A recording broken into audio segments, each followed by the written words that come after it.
Breaking news చూస్తున్న భద్రాద్రి కొత్తగూడెం జిల్లా భద్రాచలం నియోజకవర్గంలోని ఎన్నికల ప్రచారంలో పాల్గొనేందుకు మాజీ మంత్రి కాంగ్రెస్ పార్టీ ఖమ్మం అభ్యర్థి తుమ్మల నాగేశ్వరరావు, మాజీ పార్లమెంట్ సభ్యులు పాలేరు నియోజకవర్గ అభ్యర్థి పొంగులేటి శ్రీనివాసరెడ్డి భద్రాచలం చేరుకున్నారు. ఈ నేపథ్యంలో భద్రాద్రి సీతారామచంద్ర స్వామి వారిని దర్శించుకున్నారు. భద్రాచలం శ్రీ సీతారామచంద్ర స్వామి వారిని కాంగ్రెస్ పార్టీ నేతలు మాజీ మంత్రి తుమ్మల నాగేశ్వరరావు, మాజీ ఎంపీ పొంగులేటి శ్రీనివాసరెడ్డి, మాజీ ఎమ్మెల్సీ బాలసాని లక్ష్మీనారాయణ, భద్రాచలం ఎమ్మెల్యే పోదెం వీరయ్యలు దర్శించుకున్నారు. ఈ సందర్భంగా రామాలయం గర్భగుడిలో ప్రత్యేక పూజలు చేశారు. అనంతరం శ్రీ లక్ష్మీ తాయారు అమ్మవారిని, అభయాంజనేయ స్వామి వారిని దర్శించుకొని తీర్థప్రసాదాలు స్వీకరించారు.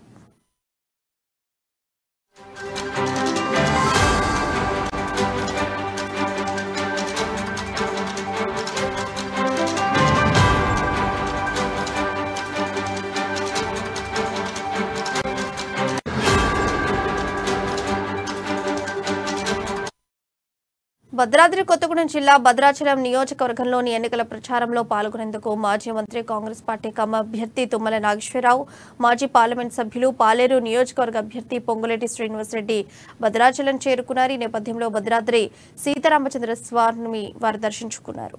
ఇక ఇదే అంశంపై మరింత సమాచారం మా ప్రతినిధి శ్రీనివాసరావు అందిస్తారు. శ్రీనివాసరావు, చెప్పండి, అప్డేట్స్ ఏంటి? ఈరోజు ఈ నెల 30వ తేదీన ఉన్నటువంటి అసెంబ్లీ ఎలక్షన్లు ఏదైతే ఉన్నాయో ఆ ఎన్నికల ప్రచారాల్లో పాల్గొనేందుకు గత రాత్రి భద్రాచలం చేరుకున్నటువంటి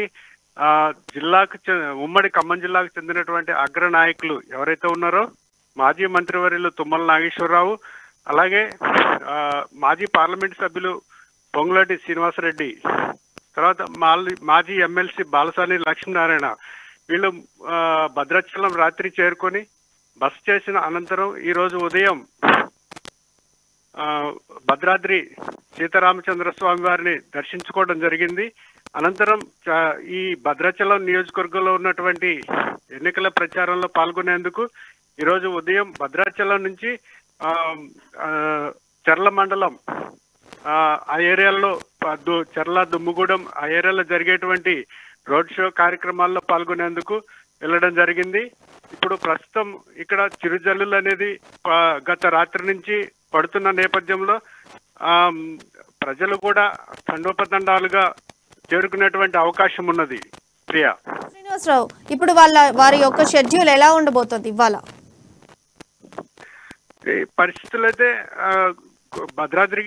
భద్రాద్రి కొత్తగూడెం జిల్లాలో కాంగ్రెస్ ప్రభావం పూర్తిగా 5 నియోజకవర్గాల్లో గెలుపొందేటువంటి అవకాశం ఉన్న నేపథ్యంలో నాయకుల ప్రచారాన్ని ఇంకా ఉధృతం చేసేందుకు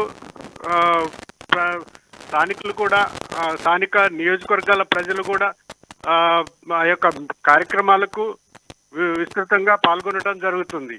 Priya, right Srinivasarao, thank you for updates.